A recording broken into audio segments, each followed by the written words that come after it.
네, 오늘은 에스겔 9번째 시간입니다. 행위대로 받는 심판, 행위대로 받는 심판이라는 제목으로 하나님 말씀 나누도록 하겠습니다.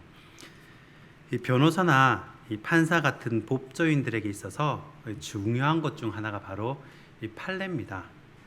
이 판례는 쉽게 말해서 이 재판의 선례입니다.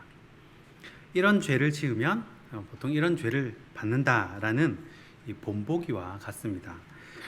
그래서 보통 어떤 범죄를 저지르다가 잡혔을 때 재판을 받기 전이라도 대략적으로 이 정도 범죄는 이 정도 처벌이 가해진다라는 예상을 할 수가 있습니다. 왜냐하면 재판의 선례인 판례가 있기 때문입니다. 우리가 사는 시대도 마찬가지입니다. 하나님 말씀대로 살지 않고 이 죄 가운데 살게 되면 그 인생이 어떻게 되더라, 또 그 가정이 어떻게 되더라, 나라가 어떻게 몰락하더라라는 것이 성경에 다 나와 있습니다. 그런데 문제는 성경을 읽지 않기 때문에 나의 이 삶의 결과를 모르는 것입니다. 또 읽는다 하더라도 이 난해한 부분이 많아서 풀어서 설명해 주는 사람이 없으면 이해하기가 힘든 부분도 많습니다. 오늘 에스겔 18장은 마치 인생의 판례와도 같습니다. 죄를 지으면 어떻게 된다, 의를 행하면 어떻게 된다, 미리 수천 년 전에 우리 인생에 대한 판례가 나와 있습니다. 오늘 본문은 크게 세 부분으로 나눌 수 있습니다. 21절부터 23절까지는 악인이 실컷 죄를 짓고 살다가 뉘우치고 돌아온 경우입니다. 이런 경우에는 어떻게 심판을 해야 하는지 그 판례가 나와 있습니다.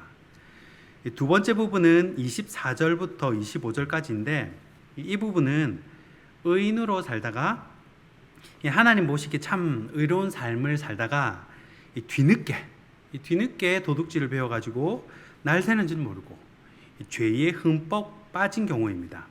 자, 이런 경우에는 어떤 재판 결과가 나오는지 그 판례 역시 나와 있습니다. 그리고 26절부터 28절은 한번 보시면 어디서 봤는데 했던 말을 반복해서 나옵니다. 자, 이런 형식은 에스겔 18장 전반부에도 이 아버지와 아들의 심포도 비유에도 이런 반복이 나옵니다. 자, 그것은 히브리어는 이 강조를 나타내는 형용사가 없기 때문에 반복을 통해서 이 내용이 중요하다라는 것을 알리는 것입니다. 자, 예를 들어서 이 우리나라 말 같은 경우에는 이 빵이 많이 있는 경우에 이 빵이 아주 많다, 빵이 굉장히 많다, 이렇게 수식할 수 있는 형용사가 있는데 히브리어 같은 경우는 그런 형용사가 없기 때문에 반복을 사용하는 겁니다. 그래서 이 빵이 많다 반복을 하는 거죠. 이런 식입니다. 그래서 예수님 자신이 하신 말씀을 강조하고 싶으실 때는 내가 진실로 내게 이르노니 이렇게 반복을 하십니다. 복되고 복되도다, 그 다음에 영광 할렐루야, 모두 이 강조하고 싶은 그런 부분에 형용사가 없기 때문에 반복을 통해서 중요하다는 것을 알려주는 것입니다. 자, 그리고 29절부터 32절까지는 이스라엘 백성들의 이 민원 처리, 그리고 하나님의 본심이 나와 있습니다. 이런 거죠. 왜 아버지가 지은 죄를 내가 책임을 져야 합니까? 일종의 연좌제죠. 역적의 가족은 3족을 멸한다든지, 옛날에 북한 쪽에 친척이 있으면 공직을 못 한다든지, 이런 것에 대해서 남유다 사람들이 민원을 제기하는 겁니다.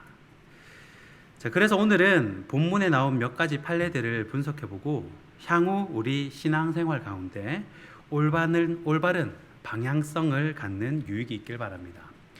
자, 첫 번째 판례입니다. 첫째는 악인이 돌이킬 경우입니다. 악인이 돌이킬 경우. 자, 오늘 본문 21절과 22절입니다. 우리 한 목소리를 한번 읽어보겠습니다. 21절과 22절입니다. 시작.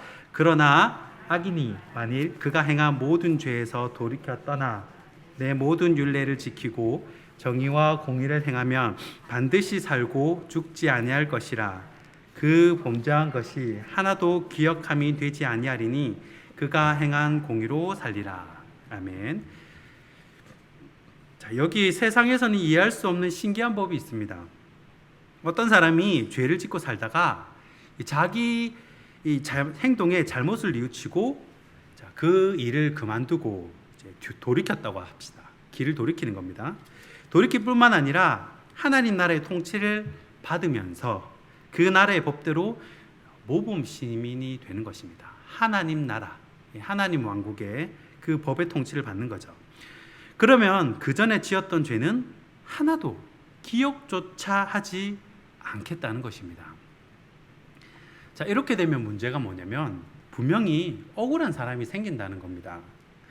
평생 죄 안 짓고 아버지 말씀 잘 듣고 죄 안 짓고 살아온 맏아들 입장에서는 자기 놀 거 다 놀고 세상에 해볼 거 다 해보고 돌아온 이 둘째 아들에게 면죄부를 주는 것은 너무 억울한 겁니다.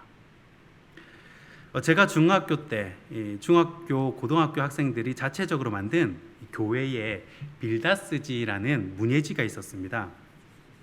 그때는 핸드폰도 없던 시절이었기 때문에 이 교회에서 만든 연말에 나오는 이 책이 일종의 트위터, 인스타그램의 역할을 했습니다. 이 중3, 고2로 편성이 된 이 편집부가 자체적으로 여러 사람들에게 이제 원고를 부탁해가지고 글을 모아서 연말에 책을 출간하고 또 빌다스의 밤이라고 해서 축제를 했습니다. 자, 빌다스라는 책의 하이라이트는 그 책의 맨 마지막 부분에 있는 앙케이트 조사였습니다. 여러 개, 한 8개, 9개 정도의 그 질문들의 답을 적는 형태인데 참 기발하고 웃긴 답변들이 큰 인기를 모았습니다. 그래서 주일 되면 중학생 여자 고등학생들이 소근소근하고 웃기도 하고 저 오빠 어떠니 저쩌니 막 그런 굉장히 붐이 일었었죠. 그때 앙케이트 질문 중 하나가 이런 거였는데요. 한 달 뒤에 세상에 종말이 온다면 여러분은 무엇을 하시겠습니까? 이런 질문이 있었어요. 자, 한 달 뒤에 종말이 온다면 여러분들은 무엇을 하시겠습니까? 그때 제 답변은 이것이었습니다. 1번, 전 재산을 판다. 전 재산이 없었습니다. 전 재산을 판다. 2번, 하고 싶은 것 하고 먹고 싶은 것 다 사 먹고 가고 싶은 곳 다 가본다. 3번, 회개한다. 4번, 천국 간다. 자, 얼마나 여러분 실용적입니까? 우리가 사실 부러워하는 게 이런 부분이죠. 금욕 생활, 그리고 절제된 생활 이런 거 말고 세상 사람처럼 놀 거 다 놀아보고 누릴 거 다 누려보고 그리고 회개하고 천국 가는 것, 이생의 복도 누리고 또 내세의 복도 누리는 것, 이것이 보통 사람들이 누리는, 보통 사람이 바라는 것이 아닐까 생각을 했습니다. 그러니까 맏아들 입장에서는 이 둘째 아들 같은 사람이 얄미울 수밖에 없는 거예요. 죄 짓고 다 용서 안 받고 돌아온 사람이 용납이 안 되는 겁니다. 똑같은 대우를 받는 것이. 예전에 범죄한 것을 하나도 기억하지 않겠다. 이거는 엄청난 혜택입니다. 그런데 남유다 사람들이 그렇게 따지죠. 세상에 이런 법이 어디 있냐 하고 이렇게 따지기 전에 남유다 사람들 자신이 유익을 누린다는 것, 이 법의 혜택을 누린다는 것을 기억을 해야 됩니다. 열왕기상 8장 46절에 이런 말씀이 있습니다. 범죄하지 아니한 사람이 없사오니 그들이 주께 범죄함으로 주께서 그들에게 진노하사 그들을 적국에게 넘기심에 적국이 그들을 사로잡아 원근을 막론하고 적국의 땅으로 끌어간 후에. 자, 이 말씀을 보시면 범죄하지 않은 사람이 없다라고 그렇게 규정을 합니다. 죄 짓지 않은 사람이 없다라는 거예요. 그러니까 오늘 본문 21절과 22절 말씀은 남유다 사람들에게는 엄청난 이 로또와 같은 말씀인 겁니다. 예를 들어서 우리가 무고죄라든지 명예훼손죄라든지 아니면 절도, 탈세 이런 죄가 하나라도 있으면 이제 입건이 되지 않겠습니까? 그런데 이 보석으로 돈을 주고 풀려나는 방법도 있습니다. 그렇다면 내가 평생 지은 죄를 돈을 주고 탕감을 받으려면 여러분 어느 정도의 돈이 있어야 되겠습니까? 평생 지은 죄 다 보석으로 풀려나려면 얼마의 돈이 있어야겠습니까? 아마 어떤 경우는 사건에 따라서는 피해자 측에서 아무리 돈을 줘도 합의를 안 해주겠다는 사람이 있을 수도 있습니다. 마태복음 18장에는요, 그 사람을 1만 달란트 탕감받은 자에 비유합니다. 자, 1달란트가 6천 데나리온이고요.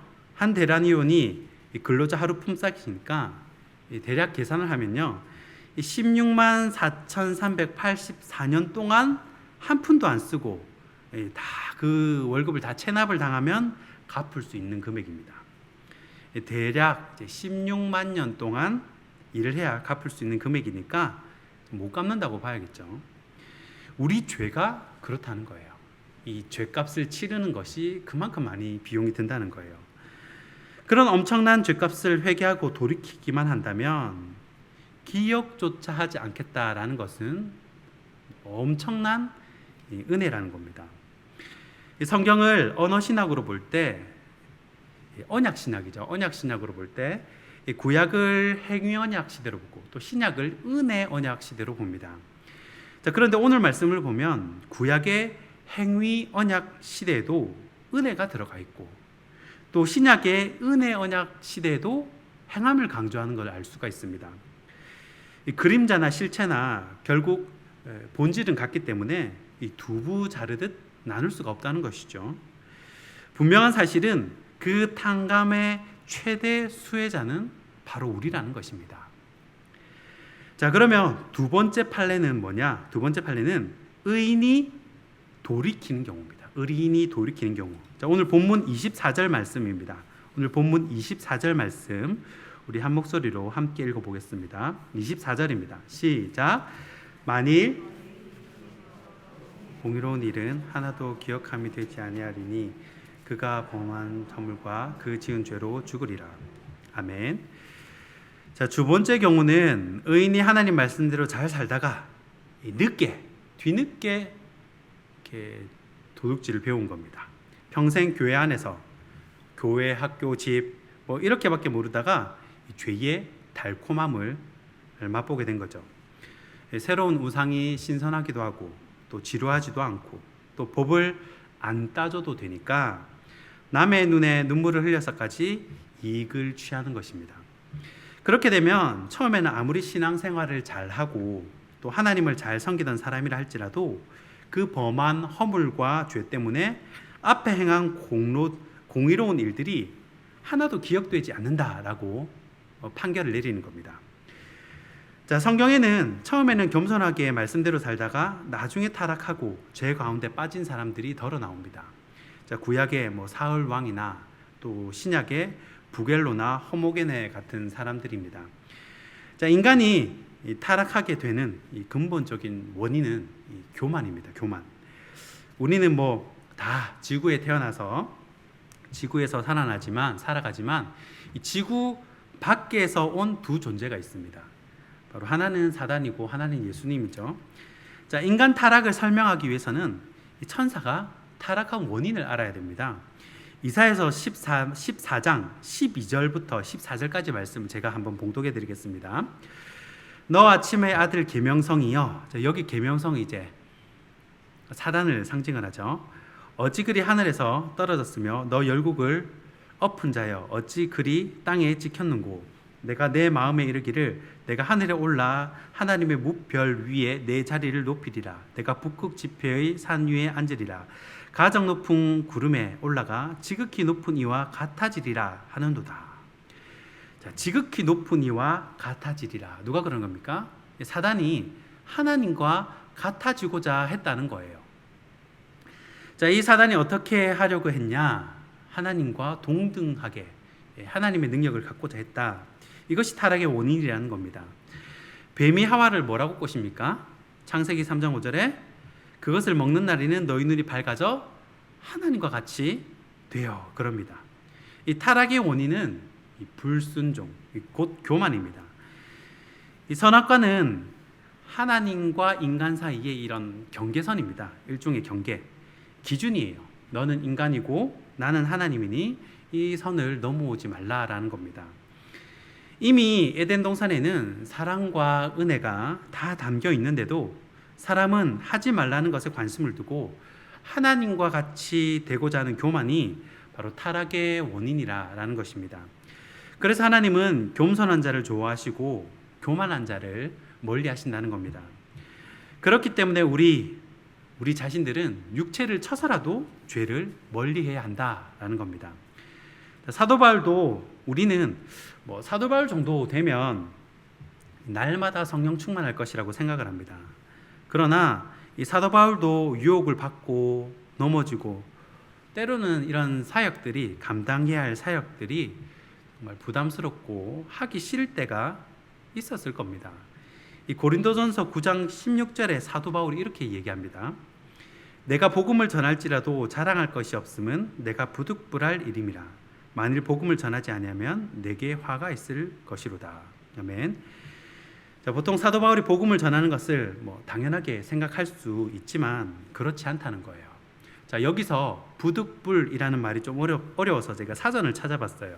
국립국어원 표준국어 대사전을 찾아보면 이 부득불이라는 뜻이 이렇게 나옵니다.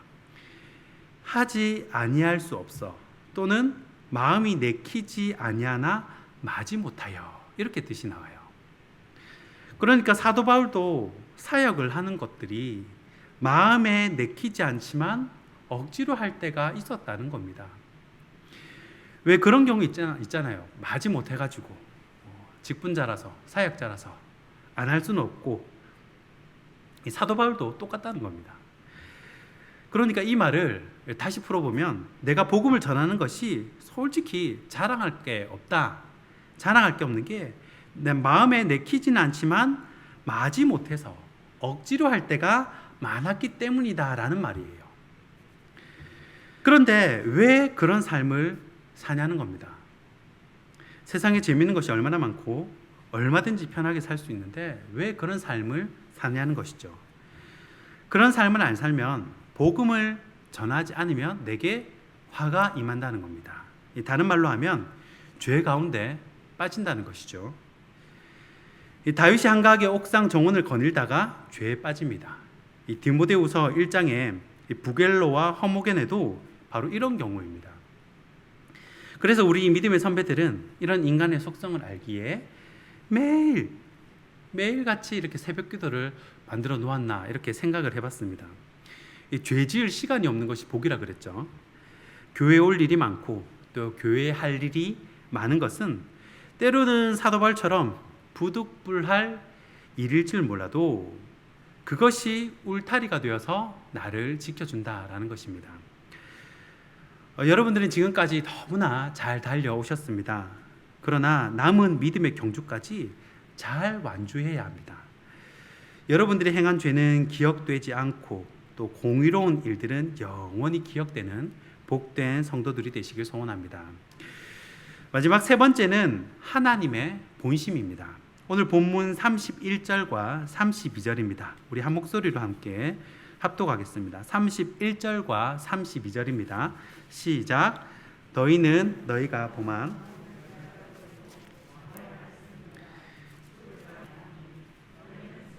아멘.